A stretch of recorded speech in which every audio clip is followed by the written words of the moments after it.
தயவு. அருள் அறிவியல் அல்லது மெய்ஞான விஞ்ஞானம். மெய்ஞான விஞ்ஞானம் அருள் நிலையில் இருந்து உண்டாவது. அந்த அருளியல் அந்த கடவுள் இடத்து இருந்து தோன்றி விளங்குவது. அந்த கடவுள் அகண்ட வெளி முற்றிலும் பூரணமாக ஒவ்வொரு அணுவிலும் தன்னிறை வண்ணத்தோடு விளங்குகின்றது.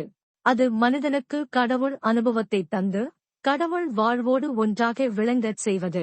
ஒவ்வொரு கடவுள் அணுவும் பக்குவ காலத்தே பக்குவ மனித தேகம் பெற்ற போது அது பக்குவ மனிதனுக்கு தன் இயல்பை பூரணமாக விளங்கச் செய்வது. அதற்காகவே புறத்தே சூழ்கின்ற இயல் செயல் எல்லாம் விதியாக தோற்றுவிக்கப்பட்டுள்ளது. இப்போது மனிதன் பக்குவ தேகத்தை பெற்றுள்ளான். ஆகையினால் மனிதன் அகவுண்மை அறிந்து கொண்டு அதிலிருந்து அருள் உணர்வோடு தன்னைக் கண்டு கொள்ள வேண்டும்.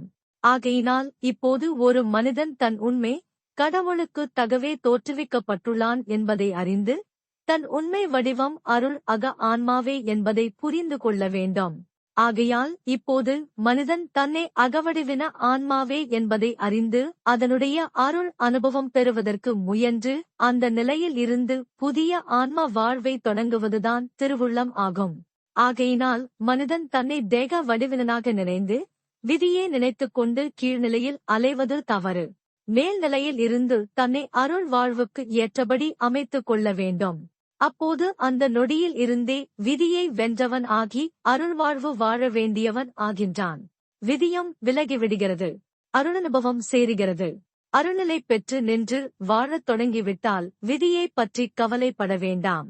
இந்த அருள் வாழ்வு வாழத் தொடங்குவதுதான் ஆண்டவர் திருவுள்ளம்.